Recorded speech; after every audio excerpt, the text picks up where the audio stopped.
think the best way to think about Terminator Dark Fate is to think of it as a direct sequel to Terminator 2, the third film in a series, if you will. We'll be continuing with Sarah's story, John's story, and the T-800 returns, a different T-800 with a very different role to play than what we've seen before. But we're kind of ignoring the timelines of Terminators 3 through 5. Sorry, we're kind of ignoring the storylines of Terminators 3 through 5. This doesn't come from kind of any sense of ego on my part. When I stepped into this project, Tim Miller, the director, and David Ellison, the producer, who owned the rights, actually wanted to do that, and they proposed that to me, and I said, hey guys, look, that makes total sense to me. Now, can we bring Sarah back? And so that became the big question.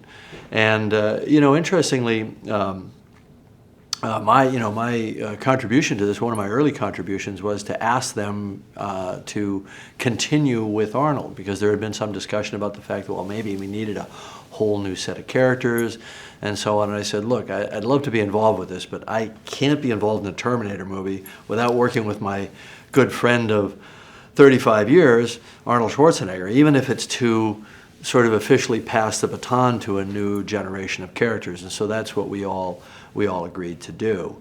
Then the question became, what about Linda? Does Linda want to come back? I don't think any of us really imagined that we would want to create a Sarah Connor that wasn't played by Linda. I think we would have just not brought her back at all, brought the character back at all, rather than have someone else play her. That didn't make sense to me. It didn't make sense to Tim or to David.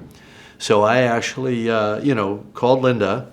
Actually, I wrote her a long, very logical email about why it would be great for her to do this and why it was probably a terrible idea. But Linda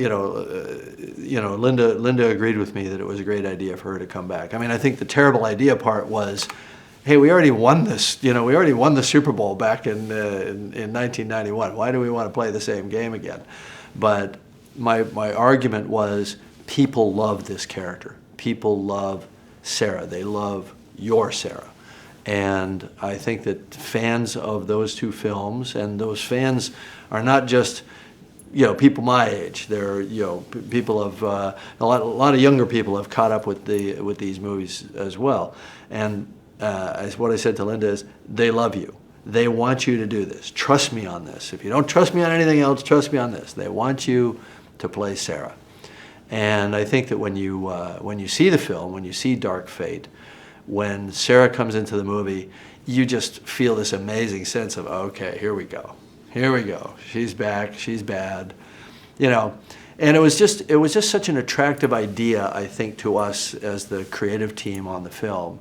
Tim, myself, David Ellison, and the other writers, to bring her back, because sure, there are lots of female empowerment characters. You've got Captain Marvel and Wonder Woman and Black Widow, and there's quite a list. How many of them are over 40? Not too many. Gets to be a very short list. Talking about empowered action females. They're all these dewy young things, right? How many of them are over 60? Big fat zero. And now you start looking back through history and saying, well, how many female action, really, prototypical characters are there out there that were over 60? Lots of guys, lots of midlife crisis guys, Bruce Willis, Liam Neeson, Clint Eastwood. These guys have been, they still packing guns and, into their 80s. How many ladies? Not too many. So they thought, all right, this is worth doing. This is a great thing to do. Because in the Greek mythology, you have the three female archetypes. There's the virgin, the mother, and the grandmother. Well, in our society, we just count the grandmother. Grandmother? But in ancient societies, the grandmother was the keeper of wisdom, the judge, the keeper of the values. sometimes the witch, sometimes the sorceress, sometimes the seer, the foreteller of the future, or the Cassandran prophet. So this is a powerful archetypal figure. You put that together with a known great kick-ass action hero, I think you got something special and something you haven't seen before. So Linda's back, and she's bad. She's bad grandma. She's bad grandma with a shotgun, and you better watch your ass.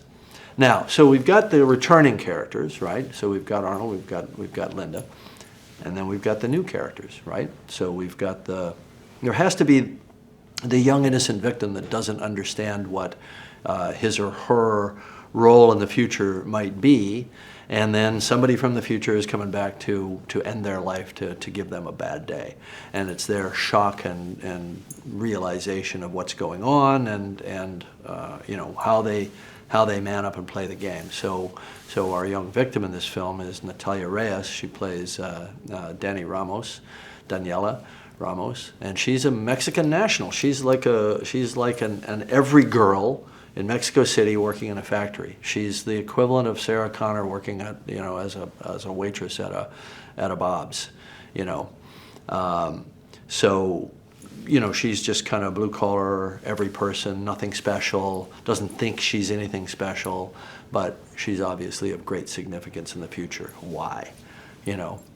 And in this day and age, when there's so much going on with immigration and closing borders and all that, that just seemed like a really interesting thing for us to do, that the most important person in the world is this blue-collar girl, this nobody from Mexico City.